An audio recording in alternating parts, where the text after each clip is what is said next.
Hey, family, welcome back to This Morning. I'm Chayla Mendez, and guess what? We ain't sticking today. We're moving right along. Now, everybody should know by now, St. Cecilia's Day is observed in November. However, it's never too late to celebrate, just as our friends over at the National Gallery and the National Archives did, with a great celebration and honoring our St. Lucian musicians who made tremendous contributions, but of course, they're not here with us today. So, let's check it out. This is the second year of the National Archives' drive to add to its music and entertainment archives since it was launched last year. Perhaps it is just my perception, but I am of the view, and I firmly believe, that we do not pay sufficient tribute to our artists, whether they are alive or they have passed on. Speaking of the dead, we use euphemisms when we refer to them. We say that they have passed on. We are always bashful or afraid to say that they have died. But life is a continuum. At the time of their passing, we express amazement, we express grief, we express regret, sorrow, and a plethora of other emotions. But 9 days later, they are relegated to the land of out of sight, out of mind. The musicians and entertainers we are remembering today, they left many pleasant memories behind. For some, we can smile as we reminisce about the antics on stage when they performed. For others, we remember the timbre of their voices or their flamboyant ways of dressing. Still for others, we fondly recall their larger-than-life personalities, or for others, their quiet disposition. But above all, they left behind a core of work, which is still available for use. I did not know Francis Lebo de Lima personally, although I taught his sister at the Entrepôt School, but my heart leaped for joy when I heard at his funeral service how he helped young musicians and singers to arrange songs and to pen lyrics. These individuals, I am sure, still make use of his work, and they are no doubt very happy to do so. Let us continue to celebrate the lives of our fallen heroes. This is what our history should be about.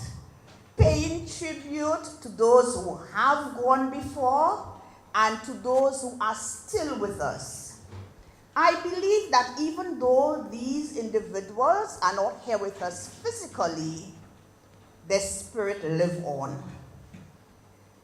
Jerry mentioned the Ravine Poisson disaster, and it was one of the biggest disasters in St. Lucia, where about 150 individuals lost their lives during a 2-day horrendous period of mudslides and landslides in the Ravine Poisson l'Abbaye area. And on Sunday, we celebrated a new book which Pastor Lawrence wrote. Our purpose here today is to keep the memory of our musicians, our songwriters, our entertainers, our singers, and all those who are involved in music alive. So I want you to give a big round of applause to all of these individuals who do so much for the world.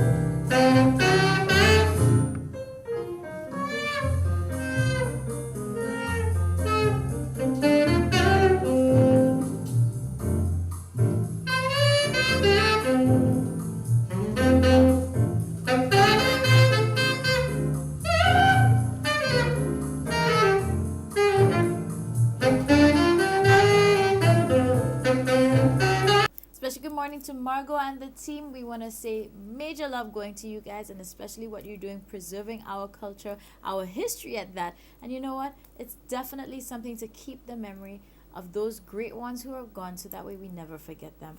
Now, guess what? We still have plenty more in store, and we're going to be right back.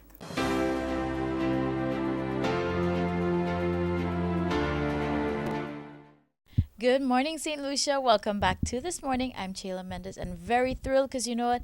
Tis the season for all the excitement and celebration. Our National Day is coming up, and you know that we have CDF, we have the CCC. Everybody's working very hard to ensure that we have a lot of activities and something worth celebrating. So I'd like to welcome Lindell here with us. How are you today? I'm doing well, thank you. Great. And of course, just let St. Lucia know who you are and who you're representing for. Okay, my name is Lindell Brown. I'm a counselor at the Castries Constituency Council. I'm also chairman of the National Day Committee.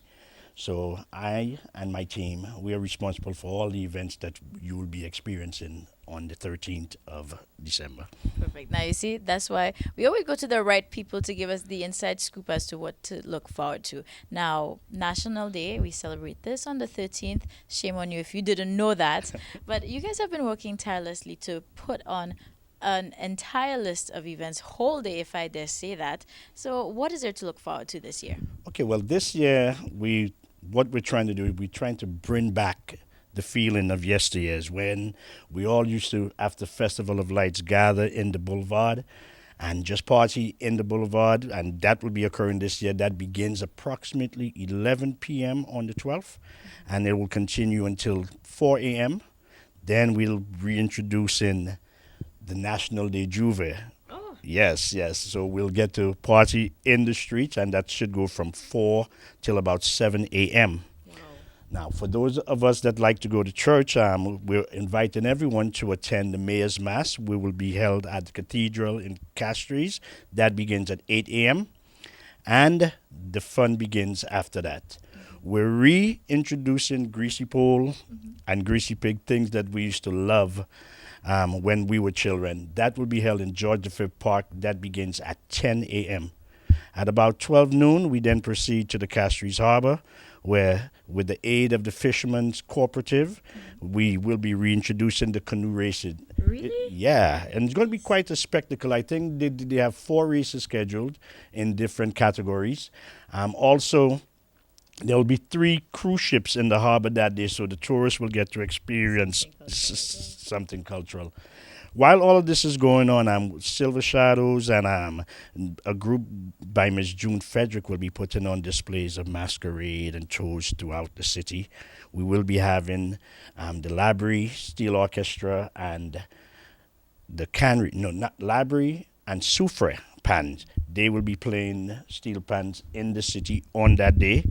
At approximately 2, we then turn it over to the Cycling Association, and they will be putting on the annual cycle races. That should go from 2 till about 5 p.m. Then if you're not tired, we ask you to please proceed to the area between the Vendors Arcade and the market, where we'll be putting on a grand show.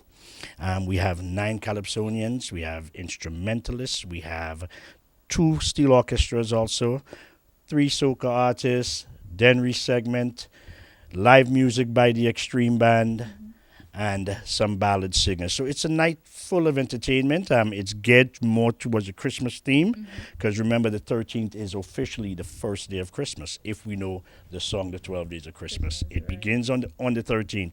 So the whole theme of the evening is more family-based and Christmas. We're trying to bring the vibes of Christmas to St. Lucia. It's been missing over these past years. So that's what we have planned. No, all I can do is smile because you're not easy, With everything I'm hearing listed, there's things that I've heard my parents talk about growing up that I didn't really have the experience of witnessing. So hearing a lot of these things, again, that's our cultural roots coming back. I feel that is very important because I feel like there was something that I was missing out on. So now there's even more excitement to see what really brought all that excitement and joy to everybody back then too. Right.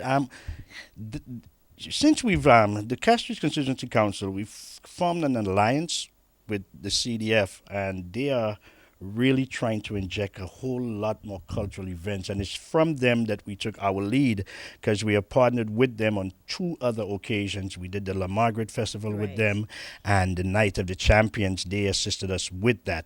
They will also be assisting us with the Greasy Pole and Greasy Pig. So what you're experiencing and the old time feeling, a lot of our ideas have been coming from the Cultural Development Foundation and their team, you know. So the council and the Fed and the Cultural Development Federation, we plan to put on many more events and try to re-inject our culture back into our everyday lives because it sadly it's been missing. Good. And I'm very, very pleased to hear that because one other thing, not only is it something great for tourists to witness, but even for us as St. Lucian to know what really is authentically our, traditions, our Christmas. So we go to the US or the UK, wherever, they have their ways, they have their things, the music, food, that's their Christmas. So making sure that we inject these elements back into our culture is important so that we don't lose what is a St. Lucian Christmas.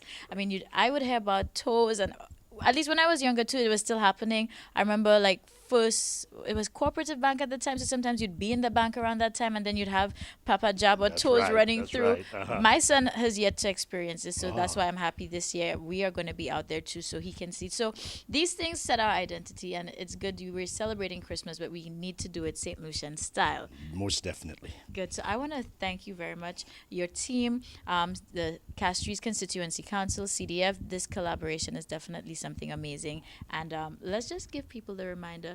Starting time, since it's a whole day, make sure it's pump and pace. You all better be ready for that. So it kicks off from 11 p.m. Yeah, that's on the that's 9th. the national day, but please have them come to Castries from as early as 6 o'clock on the 12th. Because remember, this Festival of Lights before we begin. Yeah, So plenty action from happening. 6 p.m. till about 1 a.m. on the The 13th. So we're looking at about 30 something hours of celebrating National Day, Festival Lights, and everything else. So make sure you come, you join us. We invite the entire nation.